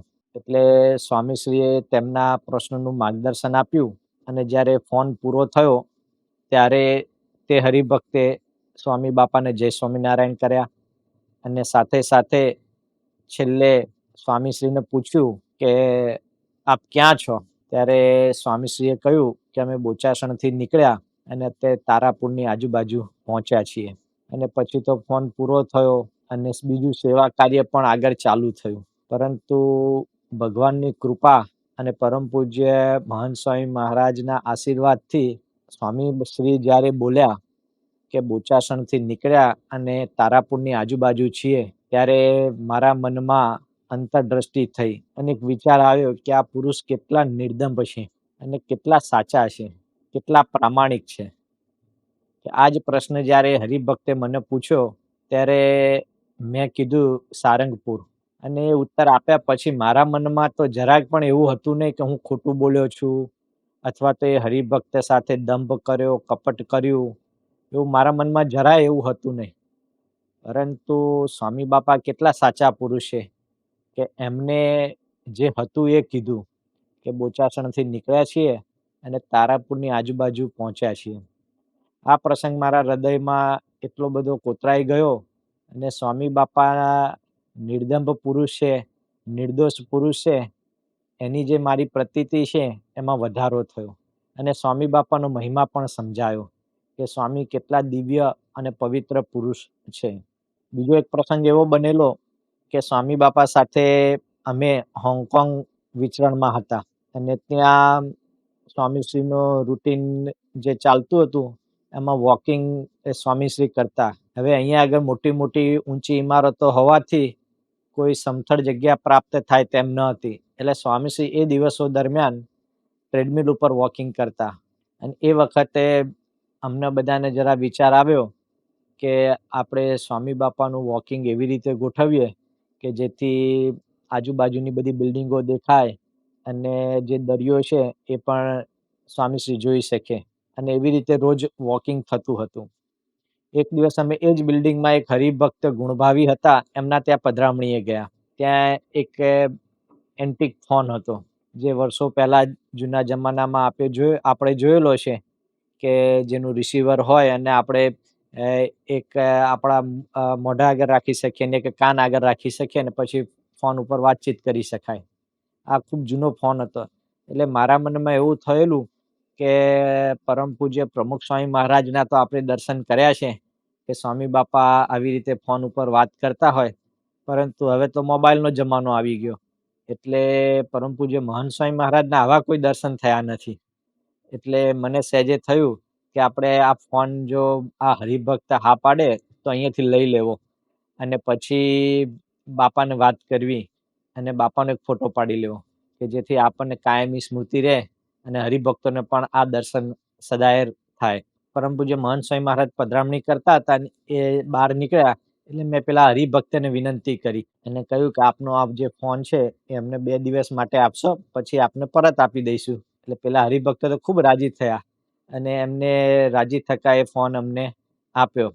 એ ફોન હું લઈને સ્વામી બાપાના રૂમમાં મૂકી રાખેલો અને રાહ જોતો તો ક્યારે કંઈક સમય મળે તો મહંત સ્વામી મહારાજ આગળ બધી રજૂઆત કરીએ અને ફોટો પાડીએ. બનવા સંજોગે એવું બન્યું કે સ્વામી શ્રી જ્યારે વોકિંગ કરે ત્યારે વચ્ચે વચ્ચે વિરામ લેતા હોય. હવે એ વિરામ દરમિયાન આ દિવસે મેં આ ફોન ત્યાં બાજુમાં લાઈન મૂકી રાખેલો અને ફોટોગ્રાફરને પણ તૈયાર રાખેલા કે જેવા સ્વામીશ્રી ફોનનું રિસીવર ઊંચું કરે એ તરત જ એક ફોટો લેવાઈ જાય જેથી આપણને કાયમી સ્મૃતિ મળે. પણ સ્વામી બાપાને વાત કેવી રીતે કરવી એટલે મેં આ વિરામના સમયમાં સ્વામીશ્રીને વાત કરી કે બાપા આ ફોન ઉપર વાત કરો. એટલે સ્વામીશ્રી તો એકદમ ચકોર અને શાર્પ, એટલે એમને તો ખબર હતી, એટલે એમને કીધું કે આનું કનેક્શન તો છે નહીં, કેવી રીતે વાત થાય. એટલે પછી હું થોડો મૂંઝાયો અને પછી મેં વાત કરી કે બાપા ભગવાન જોડે વાત કરો. એટલે હવે ભગવાન જોડે વાત કરવાની હોય ત્યારે તો કોઈ કનેક્શનની જરૂર નહીં, સીધું હોટલાઈન થાય. એટલે સ્વામીશ્રી કે ના આપણે એવી ખોટો દંભ નથી કરવો, પણ છતાં પછી અમે બહુ વિનંતી કરી, બહુ આગ્રહ કર્યો. એટલે પછી સ્વામીશ્રીના શું કહેવાય પરાણે છે કે એમના મુખારવિંદ નજીક આ ફોન લઈ ગયો અને બાપાને વાત કરી કે બાપા આપ વાત કરો. એટલે સ્વામીશ્રીએ પછી અમને બધાને રાજી કરવા માટે અને પોતે ફોન લીધો, રિસીવર ફોનનું, અને પછી વાત કરી કે જય સ્વામિનારાયણ મહારાજ, મારી તો ઈચ્છા નથી, પણ આ બધા મુક્તોની ઈચ્છા છે એટલે ફોન કર્યો છે, જય સ્વામિનારાયણ એમ કહીને પછી બાપાએ ફોન મૂકી દીધો અને એટલી વારમાં તો ફોટો પણ પડી ગયો. પરંતુ મને વિચાર આવ્યો કે આ પુરુષ કેટલા નિર્દંભ છે. સ્વામી બાપાને આવી રીતે જ્યારે આપણે આગ્રહ કરીએ તો સ્વામી બાપાને અંતરમાં આવો દંભ ક્યારેય ન કરવો, અને પોતે કર્યો નથી, કરવોય નથી ક્યારેય, એવી અંતરમાં સદાય એમને ઈચ્છા રહ્યા કરે. અને એના હિસાબે ભક્તોને રાજી કરવા માટે એમને ખાલી આ કર્યું, પણ એમના અંતરમાં તો સ્પષ્ટ જ હતું કે આવો દંભ ક્યારેય કરવો નહીં. તો આ પ્રસંગો મને ખૂબ ગમે છે, જે સ્વામીશ્રીના નિર્દંભપણાના. 23 જૂન 2023 સ્વામી બાપા ટોરોન્ટો બિરાજમાન હતા અને કિશોર દિન નિમિત્તે કિશોરોએ પૂછાવ્યું હતું સ્વામીને કે વોટ ઇઝ યોર નેમ, અને પછી 4 ઓપ્શન આપ્યા હતા. પહેલો ઓપ્શન હતો અક્ષર બ્રહ્મ, બીજો હતો સાધુ કેશવ જીવનદાસ, ત્રીજો ઓપ્શન હતો ભગવાનના અખંડ ધારક સંત, અને ચોથો હતો દાસાનો દાસ. આમ આ બધા જ જવાબ એ સાચા જ હતા. પણ જ્યારે સ્વામી બાપાને પોતાની ઓળખ આપવાની થઈ ત્યારે સ્વામી બાપાએ દાસના દાસ પર એ ટીક માર્ક કર્યું. આમ સૌનો દાસ સાધુ કેશવ જીવનદાસ એ જ એમની ઓળખ એ હંમેશા રહી છે. હવે પોતે લાખોના ગુરુ છે, છતાં પણ તેઓને એવું લાગતું જ નથી કે હું ગુરુ છું. મને લાગતું જ નથી ગુરુ છું. જરાય નહીં. હું મારી જાતને ગુરુ માની શકતો જ નથી. 14 ઓગસ્ટ 2024 સાંજે આદર્શ જીવન સ્વામી એ આવ્યા હતા. ત્યારે એમને સહેજે એમની અંતરની વાત એમને જે સ્પર્શી ગઈ હતી એ વાત કરતા સ્વામીને કહ્યું કે સ્વામી, આજના દિવસે આપ ગુરુપદે આવ્યા, પણ ગુરુપદે આવ્યા પછી કોઈ મોટામાં મોટી ઘટના થઈ હોય તો એ છે કે આપ ગુરુ છો એવું આપને લાગતું જ નથી. એ જ મોટામાં મોટી ઘટના છે. રોબિન્સવિલ અક્ષરધામ કરતાં પણ આ મોટી વાત છે. આવી વાત એમને સ્વામી બાપાને કરી. ત્યારે સ્વામી બાપાએ તરત કહ્યું, સ્વામી કે હજુએ હું ગુરુ છું એવો વિચાર જ નથી આવતો. એટલે આમ સ્વામી બાપા ક્યારેય ગુરુ ભાવે વર્ત્યા નથી અને સદાય એ દાસ ભાવે જ વર્ત્યા છે. 15 માર્ચ 2024 અમે યોગીજી મહારાજ હોસ્પિટલમાં હતા ત્યારે આદર્શ જીવન સ્વામી રૂમમાં આવ્યા અને રૂમમાં આદર્શ જીવન સ્વામીને જોયા એટલે સ્વામીએ સહેજે એ હાથ જોડ્યા. ત્યારે આદર્શ જીવન સ્વામીએ કહ્યું કે આપે હાથ જોડવાના હોય નહીં. ત્યારે સ્વામીએ કહે કે હાથ જોડાઈ જાય છે. આમ હાથ જોડવા, પગે લાગવું, દંડવત કરવા, સંતો હરિભક્તોની ચરણરજ માથે ચડાવવી, હવે આવું તો કોણ કરે? પણ આવું બધું એ સ્વામીથી સહેજે થઈ જાય છે. એના કારણમાં એ છે કે સ્વામી બાપાએ દાસ થવામાં એ માલ માન્યો છે, એટલે આ બધું સહેજે થઈ જાય છે. સ્વામી બાપા જ્યારે પ્રાતઃ પૂજા કરે છે ત્યારે સ્વામી બાપા છેલ્લે બધા જ હરિભક્તો અને સંતો એ બધાને હાથ જોડીને એ નમસ્કાર કરે છે, પ્રણામ કરે છે. એ વખતે સ્વામી એક એક હરિભક્તને જોઈને એવું વિચારે છે કે હું આનો દાસ છું, હું આનો દાસ છું, હું આનો દાસ છું. એકવાર સ્વામીને આફ્રિકામાં પૂછ્યું હતું કે સ્વામી, આપ આટલી વખત હાથ જોડો છો તો આપને આમ થાક નથી લાગતો? ત્યારે સ્વામીએ વાત કરી, સ્વામી કે હજુ તૃપ્તિ થતી નથી. આટલી 10 થી 15 મિનિટ સુધી સ્વામી હાથ જોડીને બધાને નમસ્કાર કરે છે, પણ એમાં પણ સ્વામીને હજુ તૃપ્તિ થતી નથી. પછી સ્વામીએ કારણ આપ્યું. સ્વામી કે કારણ કમાણી થાય છે. આમ સ્વામી બાપાએ એ દાસ થવામાં માલ માન્યો છે. અને બીજું, સ્વામીને દાસ થવામાં મજા આવે છે. માલ તો માન્યો છે પણ સાથે એમાં મજા આવે છે. એટલે દાસ થવામાં મજા ક્યારે આવે? તો જ્યારે અંતરમાં બિલકુલ કોઈ પ્રકારનું માન ન હોય ને ત્યારે જ મજા આવી શકે. બાકી તો સજા જેવું લાગે, કેમ કે કોઈને દાસ થવું ગમે નહીં. અને આપણે જોયું છે પણ એવું કે સ્વામીને દાસ થવામાં એટલી મજા આવે છે કે એના વિચારો એને સતત આવ્યા કરે છે. બધાનો દાસ ભાવે સેવા કરવાની ઈચ્છા રહે છે. બીજા અધિક છે અને હું ન્યૂન તો હંમેશા રહ્યા કરે છે અને આનંદ મજા આવે છે. અને એ વિચારોને લઈને એના પરિણામ સ્વરૂપે સ્વામીને સ્વપ્ન પણ એ દાસભાવના આવતા હોય છે. અમે નૈનપુરમાં હતા ત્યારે 8 સપ્ટેમ્બર 2020 સવારે 4 વાગે સ્વામી જાગ્યા અને જાગ્યા ને તરત સ્વામી કહે કે મને બહુ મજા આવી, મને બહુ મજા આવી. મેં કહ્યું પણ થયું શું, વાત કરો. તો સ્વામી કે મને બહુ મજા આવી. પછી સ્વામીએ એમના સ્વપ્નની વાત કરી અને આમ સ્વામીએ સ્વપ્નની વાત કરી ત્યારે આમ સ્વામીના મુખમાં આમ હરખમાં તો ના હોય ને એવું આપને દેખાય, એટલા મજા એ પોતે માણતા હતા. અને પછી સ્વામીએ સ્વપ્નની વાત કરતા કહ્યું કે શ્રીજી મહારાજ, ગુણાતાન સ્વામી, ભગતજી મહારાજ, શાસ્ત્રીજી મહારાજ, યોગીજી મહારાજ, પ્રમુખ સ્વામી મહારાજ, એ બધાના ચરણોમાં લપટાઈને મેં દંડવત કર્યા. એટલે પછી અમે પૂછ્યું કે લપટાઈને કર્યા એટલે શું? ત્યારે સ્વામી કે એકદમ ચરણોને એ બાજી પડ્યો અને એ રીતે દંડવત એ કર્યા. પછી સ્વામી કે બધા સદગુરુ સંતો પણ ત્યાં ઊભા હતા, ડૉક્ટર સ્વામી વગેરે બધા સદગુરુ સંતો પણ ત્યાં ઊભા હતા. અને શાસ્ત્રીજી મહારાજે બધા સદગુરુ સંતોને આજ્ઞા કરી કે તમે બધા સ્થિર રહેજો, તમે બધા સ્થિર રહેજો અને મહંત સ્વામી મહારાજને જે કરવું હોય એ કરવા દેજો. એટલે આ રીતની આજ્ઞા એ સદગુરુ સંતોને થઈ. એટલે પછી એક સદગુરુ સંતોને સ્વામી વાત કરે કે એક સદગુરુ સંતના ચરણમાં લપટાઈને એ સ્વામીએ દરેકને દંડવત કર્યા. અને આની મજા એ સ્વામી કહેતા હતા કે મને બહુ મજા આવી, બહુ મજા આવી. પછી 16 જુલાઈ 2018 ત્યારે પણ સ્વામી એમના સ્વપ્નની વાત કરતા જણાવ્યું કે સ્વામી કે આજે સ્વપ્નમાં બધા સેવક સંતો આવ્યા હતા અને બધા સેવક સંતોને એ સ્ટાફના સંતોને મેં લાઈનમાં ઊભા રાખી દીધા. અને મેં એવી વાત કરી કે આજે મારે છે ને તમને બધાને ખખડાવવા છે, એવું મહંત સ્વામીએ સ્વપ્નમાં કીધું કે બધાને ખખડાવવા છે. એટલે એક લાઈનમાં ઊભા રાખી દીધા. અને પછી મોટેથી સ્વામી બોલ્યા અટેન્શન, એટલે બધા આમ સ્થિર થઈ ગયા સ્ટાફના સંતો, સેવક સંતો. અને પછી સ્વામી કે મેં મારા દંડવત ચાલુ કર્યા. એટલે સ્વામી દંડવત કરવા લાગ્યા સેવક સંતોને. અને પછી સ્વામી કે બે પહેલવાન, એટલે સ્વામી બાપા સંતચરિત સ્વામી અને મને પહેલવાન બોલાવતા. એટલે સ્વામી કે બે પહેલવાન એ દોડતા દોડતા આવ્યા મને રોકવા માટે. એટલે સ્વામીએ આ જોયું એટલે સ્વપ્નમાં સ્વામીએ મોટેથી કહ્યું સ્ટોપ. એટલે બંને પહેલવાન સંતો એ ત્યાં ઊભા રહી ગયા. અને પછી સ્વામી કીધું કે મેં મારા દંડવત એ પૂરા કર્યા. આવું સ્વપ્નું એ સ્વામી બાપાએ એ કહ્યું. એટલે અમે સહેજે સ્વામીને કહ્યું કે સ્વામી આપ તો ગુરુ છો, આપે દંડવત કરવાના ના હોય, અમારે આપને દંડવત કરવાના હોય. ત્યારે સ્વામી કે તમે કરો કે ન કરો પણ મેં તો કરી લીધા. આ રીતે સ્વામી બાપાને એ મજા આવે છે, દાસ થવામાં મજા આવે છે. અને આ રીતે દાસ ભાવના સ્વપ્ન આવવા એ ખરેખર અંતરમાં આ ભાવના, દાસ ભાવની ભાવના અતિ દ્રઢ થઈ હોય તો જ આવે. સ્વપ્ન માટે એવું કહેવાયું છે કે dreams reflect your inner feelings and beliefs. કહેતા સ્વપ્ન એ આપણી આંતરિક ભાવનાનું પ્રતિબિંબ છે.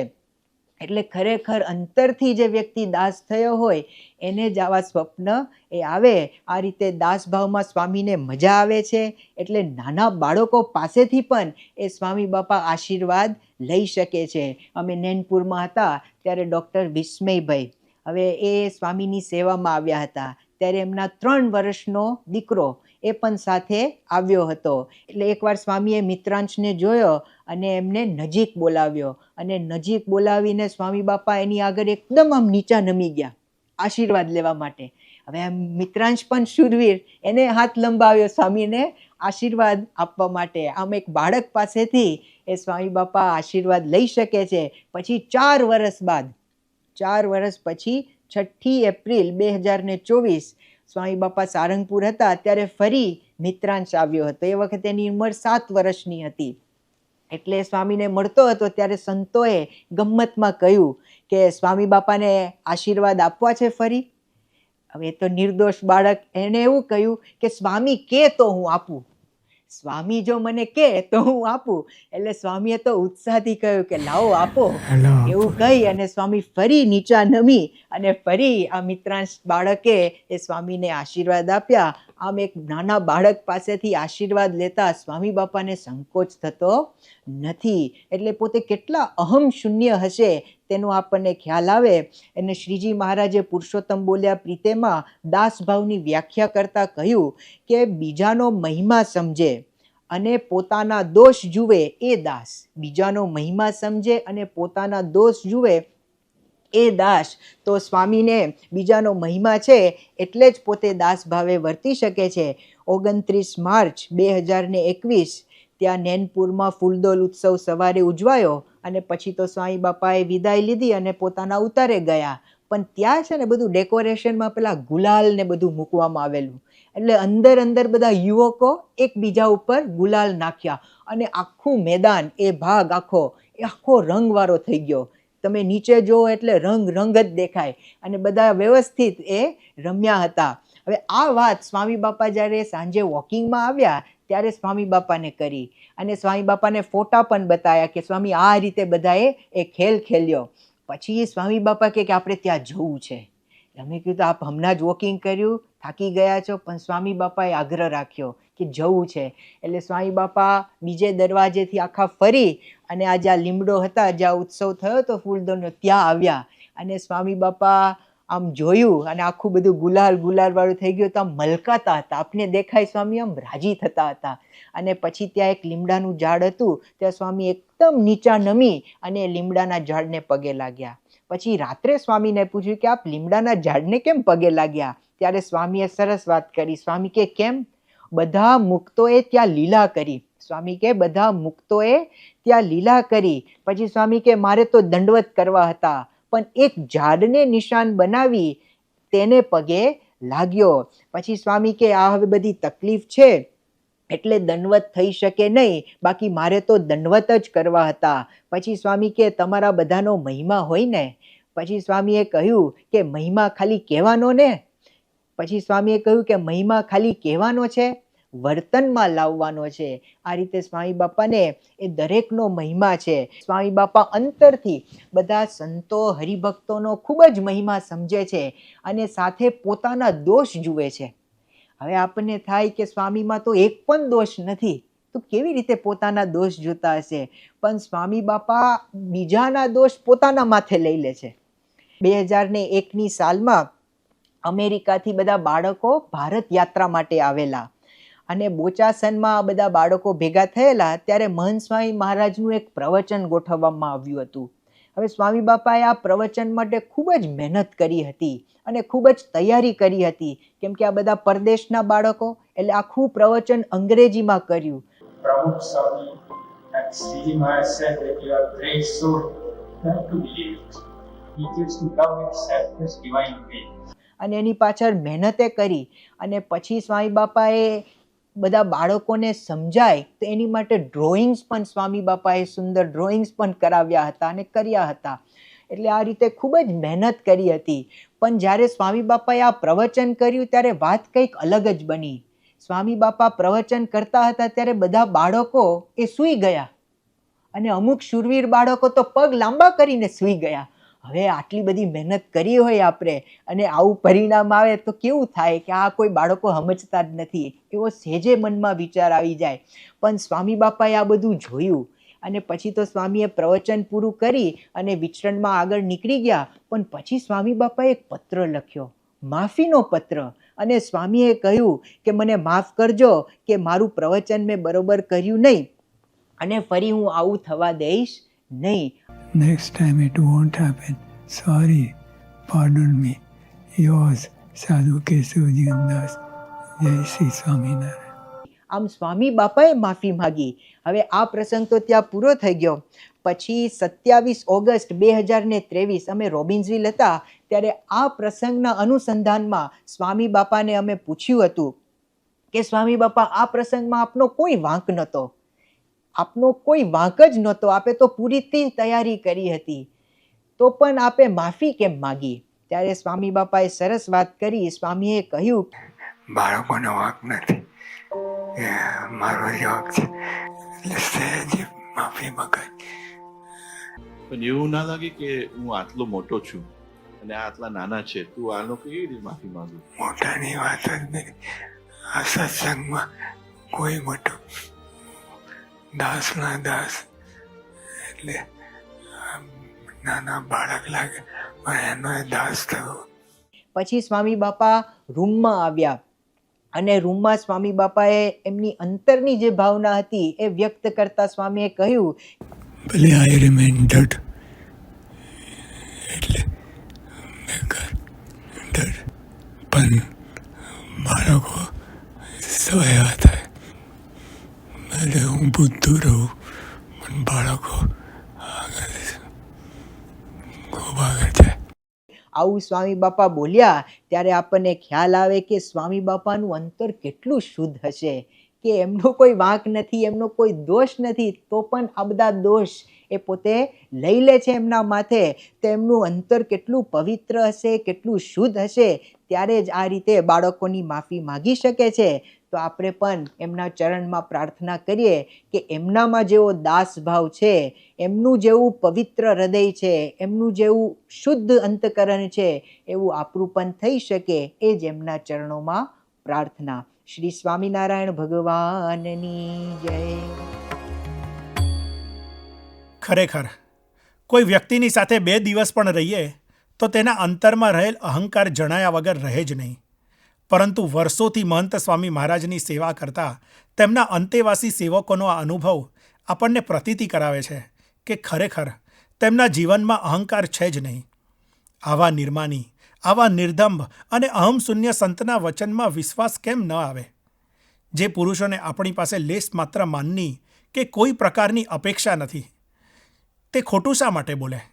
જેઓના જીવનમાં કોઈ બનાવટ નથી, કોઈ દેખાવ કરવાની વૃત્તિ નથી, તે પુરુષના વચનોમાં કેટલી સચ્ચાઈ હોય! એમની અહમશૂન્યતા અને નિર્દંભપણું જ એમની સચ્ચાઈનું મોટામાં મોટું પ્રમાણ છે. હવે આ સચ્ચાઈના આધારે પ્રાપ્તિના વિચારના બીજા ચરણમાં પ્રવેશ કરીએ, અને એ છે પ્રાપ્તિને સમજવા માટે આવા સંતના સ્વરૂપ વિષયક વચનોની સ્મૃતિ. આવા નિર્દંભ અને નિર્માની સંત જ્યારે આપણને સ્વરૂપની વાત કરે ત્યારે તેમના એક એક વાક્યમાં નરી સચ્ચાઈ રહેલી હોય. તેમના એક એક વાક્ય પરમ સત્ય છે તેવા વિચારને અંતરમાં ધારીએ અને ગુરુહરિ મહંત સ્વામી મહારાજના વચનો દ્વારા તેમના સ્વરૂપની દ્રઢતા કરીએ. પ્રમુખ સ્વામી ધારો કે અમેરિકા એરપોર્ટ ઉપર ઉતર્યા, જ્હોન એફ કેનેડી એરપોર્ટ છે ત્યાં, કેટલા લોકો જોતા હોય બાપાને. ઘણા આવે તો આમ કંઈ જતા રહે છે કોઈ, પછી બીજા આવે, ઓ ઇન્ડિયાના છે કોઈ, ગુડ ગુડ કંઈ જતા રહે. પછી એથી આગળ હોય આપણા જે હતો ઇન્ડિયાના ગુજરાતના સ્વામિનારાયણ સંપ્રદાય લાગે છે. પછી એથી આગળ હોય આ લોકોને શું કામ છે, ઘરે હું પોટલા લઈને હાલી આવ્યા, ઘરે પડ્યા રહ્યા હોત તો હવે એને એક પાય આપવી નહીં, દેવી નહીં, ટિકિટ કોણ આપે ને કોણ, વચ્ચે ખોટી માથાકૂટ ખોતરીનું ઊભા કરે, પોતાનું ભેજું બગાડે. હવે પછી એથી આગળ બીજા હોય તો સ્વામિનારાયણના સંતો છે. એમાં બોચાસન હોય પ્રમુખ સ્વામી, બહુ સિદ્ધ પુરુષ આ છે તે એવી વિચાર કરે. ઘણા તપસ્વીમાં ને ઘણા અક્ષરમ બનાવનારામાં ને એ બધા પોતાની રીતે જે એના અનુભવ હોય, સાંભળ્યું હોય, વિચાર્યું હોય એ રીતે બોલે. પણ આપણા જ્યાં હોય તો બધા જ જોવે છે, વ્યક્તિ એક સ્વરૂપ અનેક, જેટલા એટલા જુદી રીતે જુએ છે. તેમાં ફેર પડે છે, જોડાણમાં ફેર પડે છે. જેવું જે રીતે જોયો એ રીતે એના અંદર જોડાણ થયું, એ રીતે લાભ પણ મળે. વસ્તુ અસલી છે. હા, આ સંત ગુણાતીત સંત છે, એના 5મા ગુરુ છે. 101% પોતાના ગુરુના ભાવને પામેલા પુત્ર ચાલ્યા જ આવે છે. જેને ગુણાતીતાન દર્શન ના કર્યા હોય, એમનો લાભ ના લીધો હોય, પ્રમુખ છે એના કરે આવી ગયું. હવે 200 વર્ષનો અંતર પડે છે, અંતર તમને પ્રમુખ સાહેબ દ્વારા ગુણાતીતાન લાભ મળે. ભગતજી મહારાજ, શાસ્ત્રી મહારાજ, બધાનું પ્રતિનિધિત્વ ધરાવે છે. પ્રતિનિધિત્વ નહીં, એ જ છે. પ્રતિનિધિમાં ફેર પડે હજુ તો એ જ ના જોયા તો અસલી એ જ સ્વરૂપો છે. દેખાય છે, અનુભવાય છે. પ્રમુખ સ્વરૂપ ભગવાને અખંડ ધારીને ફરે છે. આ બહુ મોટી વાત છે. ધારવા એટલે શું?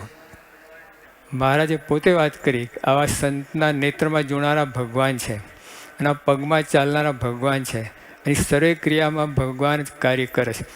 જો ભગવાન परात्पर है और स्वामी जी के अंगों अंग में एक एक रुए में विराजमान है तो फिर अलग कहाँ रहा?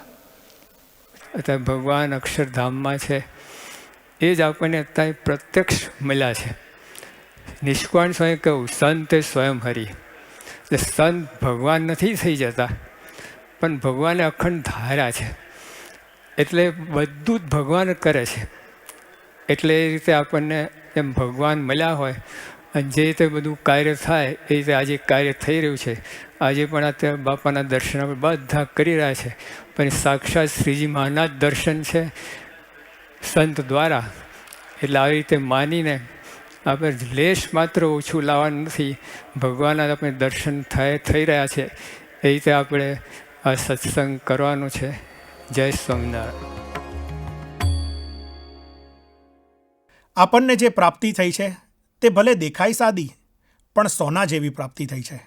સાચા બોલા મહંત સ્વામી મહારાજના શબ્દો જો ખરેખર સાચા હોય તો તેનો આનંદ કેમ ન આવે? આવી પ્રાપ્તિને પામીને આપણે ધન્ય થયા છીએ, કૃતાર્થ થયા છીએ. આ કૃતાર્થપણાનો વિચાર જ પ્રાપ્તિના વિચારનું ત્રીજું ચરણ છે. નિત્ય આવા પ્રાપ્તિનો વિચાર કરી પ્રાપ્તિના આનંદ અને કેફનો આપણે અનુભવ કરવાનો છે. આ કેફ કેવો હોય તેનું અદ્ભુત વર્ણન બ્રહ્મ સ્વરૂપ યોગીજી મહારાજ એક બોધકથા દ્વારા કરતા. આવો યોગીજી મહારાજના મુખે જ એ બોધકથાને સાંભળીએ અને કૃતાર્થપણાના વિચારની સમજ પ્રાપ્ત કરીએ.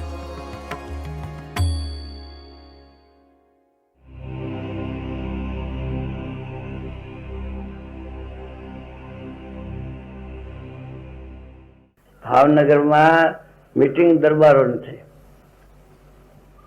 ભજેશસિંહ ઠાકોર હતા ને તેના ધણી, ચોથી પેઢીના, બધા એના ઘરાશા ભાઈ જ બોલાયા. બોલાયા એને કંઈ કામકાજ હશે મીટિંગ, એટલે બધા 2 ગામના દરબાર, 4 ગામના, 6 ગામના, 20 ગામના બધા આવ્યા. કેવડે ચા પાણી પીવાનું નહીં, હોકો બાપુ પીએ, બધા હોકો પીએ. પેલા ભજેશન થાવ હોકો પીધો, પછી નંબરવાર હોકો મળે, હવે પચીસ એમ નહીં કે જે તે પી લે. 4 ગામના દરબારને હોકો બીજા નંબર મળે, 30 ગામનો ત્રીજો નંબર. એમ કરતા કરતા 1 ગામના હાથીના ગરાસિયા હતા અને 2 ફૂંક મળી. જે કાંટો છોડ્યો ગામમાં મારે ને છોડે જઈને ને કોઈને ગણતી ને કેફમાં ચડી ગયો. ઓહો, વિજયસિંહ ઠાકોર દરબાર, એનો મેં હોકો પીધો. એ કેફમાં જિંદગી પર કેફ ન બેઠો, 2 ફૂંક મારી એમ હતો. એમાં કોઈને મારે ને જોડે તોફાન. કોઈ પૂછે તમારે આ શું ફાટો ફૂલો ફરસ, તમને ખબર નથી? વિજયસિંહ ઠાકોર હોકો પીધો જ એનો કાંટો ચડી ગયો છે. કેફ મોડો ન પડ્યો. જો 18 પાદરના ધણી જે વિજયસિંહ ઠાકોર હોકો પીધો એનો કેફ કાંઈ મળ્યું. હું નાનો ગરાશ્યો, મને ફૂંક મળી. ઓહો, કેફમાં ફર્યા. એમ જ્યારે શાસ્ત્રમાં આપણા સંબંધીઓ કેફ ન આવે ત્યાં ગુરુની સેવા છે. કોણ આપણા ગુરુ? એનો કેફ એવો છે. એ કેફના તો મરતી નથી, દીકરા માનીને આવે, પણ શું વાર હલા કરશે? એના આશ્વ ભગવાનો કહે ને દુઃખ શેનું હોય? શું હોય જ નહીં. લો બાળા ફરી વાતો મુખે કરવી, મોડી વાત કેદી ન ઉતરવી. મુખો મુખ થઈ ઓળખાણ, કોઈ વાત ન રહી તાણ. આ બ્રહ્માંડમાં આપણા તુલ્ય, ભાગ્યશાળી માનો એ જ ભૂલ. શું કીધું? આ બ્રહ્માંડમાં તમને મહારાજના સ્વામી મળ્યા છે, શાસ્ત્રીમાં મળ્યા આપણને ગુરુ ભરી. એ વિના બીજા શેઠિયા રાજાને ભાગશાળી તમે મોટી ભૂલ છે. લક્ષાવધિપતિ તો તમે છો, બધા ગરીબને રાખશે એનો કેફ રહેવો જોઈએ. પછી આપણે કેટલો ખર્ચો થઈ જાય. સિદ્ધને રે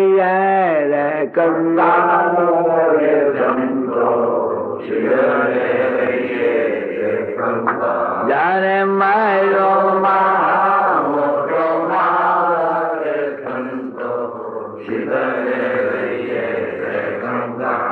જવાહરલાલ નું સેક્રેટરી થયો અને કયો હિન્દુસ્તાન નડે એને કોણ કનડવા આવે? હે આપડે ભગવાન દીકરા થયા, કાર્યક્રમ ક્યાં નડે આપણને? અનંતપતિ ઉદ્ધાર થાય. અનંત પાપીજી હોય અને ખોટા કર્મ કરતા હોય પણ એને જો બંધરાવે તો એનો ઉદ્ધાર થાય. તો પછી પોતાના કર્મમાં ક્યાં શંકા રહે? કેવી વાતો થયું મળે થાય નહીં હમણાં થઈ બરફરી વાતો અક્ષરધામ બેઠા છે. મારે આમ દુઃખ છે, મારે આમ દુઃખ છે એમ ને પોતા ઈ નિહાલ આશો છો કે શ્રદ્ધા બેઠા આપડે દુઃખ જ નથી એમ નિહાલ ભગવાન નિહાલ કરી નાખ્યો. રાજા રાજા ગામ આપી દે પછી નિહાલ કર્યો ન કર્યો પછી ભાડા વેચવા પડે ને. એમ મહારાજ પુરુષો આપડે જીવકોટીમાં લાવતા બ્રહ્મકોટીમાં લઈ ગયા કેટલો નિહાલ કર્યા. પરંપરા કેવા બળમાં કર્યા. જયારે મહા મોટો માલ મળ્યો. શું આ નિષ્ઠા અક્ષરપુરી મહા મોટો માલ મળ્યો. પછી આપડે શું ગરીબ રહેવું? જાતકપણું, દિનપણું, કૃપણપણું એ દિનતાના ભાવ છે. જાતકપણું મટી જાય, દિનપણું મટી જાય, કૃપણપણું મટી જાય એ જીવકોટીના ભાવ છે. એ ભાવ બધા નીકળી જાય એને બ્રહ્મકોટીના ભાવ આવે. એમ જો બળ રાખીને ફરી તમારા કોઈ દર્શન કરે કે તમે વર્તમાન ધરાવો એ અક્ષરધામમાં જાય એવું આપણા જીવનમાં બળ મળી જાય છે આશાથી. હવે આશો રાખે આપણે કામ પાકી જાય ત્યારે કંગાળપણું રાખવું નહીં આવે. બધા બકાલપણું કંગાળપણું નીકળી ગયું. શું સ્વામિનારાયણ સાધુ થયા, સ્વામિનારાયણ હરિભગત થયા અને કેટલી ખુમારીઓ છે. પછી જ્યાં જઈને પરદેશ જાય, લંડન જાઓ, આફ્રિકા જાઓ, ગમે ને જાઓ એ ખુમારી મળે. આ તો અનંત કોટી બ્રહ્માંડો ના ઉપરી અનંત કોટી બ્રહ્માંડો આગળ ઉડાડી નાખે, સહાય કરી નાખે એવા સંતમાં બળ. તો મહારાજમાં કેટલું બળ હોય? જેને નોકર આટલો જબરો બધો તો ભગવાન કેવાય રાજા કેવા બળ્યા હોવા દે. આવો કાચો ખરીદ આ તો ચૂર કરે શું બધું થાય મતની બધી કાળ આવે ક્યાંથી બળે મળે. મને બળ્યા મળે એ વાતો કરી. બોલો સહેજાન. હું નાનો ગરાશ્યો અને મને ફૂંક મળી. જ્યારે આપણને મનાય કે મારી કોઈ લાયકાત નથી, આ સત્પુરુષની મોટાઈની આગળ મારી કોઈ ગણતરી જ નથી, છતાં આવા પુરુષ મને મળી ગયા, મને એમના દર્શન થયા, મને એમની વાતો સાંભળવા મળી. ખરેખર હું ધન્ય થયો છું, હું કૃતાર્થ થયો છું, મારે કાંઈ કરવું બાકી રહ્યું નથી. આવો કેફનો, આવા આનંદનો અનુભવ કરવો એ પ્રાપ્તિના વિચારનું ત્રીજું પગથિયું એટલે કૃતાર્થપણાનો વિચાર. દરરોજ પ્રાપ્તિના વિચારના અંત ભાગમાં આવા કૃતાર્થપણાનો વિચાર કરી આપણે પ્રાપ્તિના કેફને અનુભવીએ ત્યારે પ્રાપ્તિનો વિચાર પૂરો થયો કહેવાય. આમ આજે આપણે પ્રાપ્તિના વિચારની રીત શીખ્યા, જેમાં સૌ પ્રથમ ગુરુ પરંપરાની અહમ શૂન્યતાને સમજ્યા. તેઓ કેવા નિર્માની છે, નિર્દંભ છે તે જાણ્યું. આપણે પ્રતીતિ કરી કે જેમના જીવનમાં અહંકાર ના હોય, જેમને કોઈ માનની અપેક્ષા ના હોય, જેમના અંતરની અંદર કોઈ દેખાડો કરવાની વૃત્તિ ના હોય, એ ખોટું શા માટે બોલે? એમના પ્રત્યેક વચન પરમ સત્ય જ હોય. ત્યારબાદ આવા સાચા બોલા સંતના વચનમાં વિશ્વાસ રાખી એમના વચનો દ્વારા આપણને કેવી મોટી પ્રાપ્તિ થઈ છે તે આપણે સમજ્યા. અને અંતે આવી અદ્ભુત પ્રાપ્તિ થયા પછી કેવો આનંદ અને કેફનો અનુભવ કરવાનો છે, કેવી કૃતાર્થપણાની અનુભૂતિ કરવાની છે તે આપણે યોગીજી મહારાજની બોધકથા દ્વારા સમજ્યા. બસ આવી જ રીતે આ સત્રમાં આવતીકાલે ગુરુ પરંપરાની અજાત શત્રુતા, તેમના અંતરની નિર્મત્સરતા દ્વારા મહિમાનો વિચાર કરીને પ્રાપ્તિના વિચારની આ રીતને વધુ સ્પષ્ટ અને વધુ દ્રઢ કરવાનો આપણે પ્રયત્ન કરીશું. ત્યાં સુધી સૌને જય સ્વામિનારાયણ.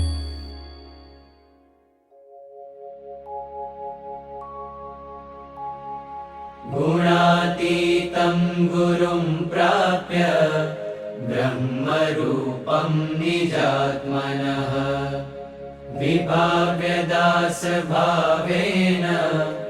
स्वामिनारायणं भजे. श्रीहरिं साक्षरं सर्व धर्मात्मजं दिव्यरूपं परं शान्तिदं मुक्तिदं कामदं कारणं स्वामिनारायणं नीलकण्ठं भजे श्रीहरिं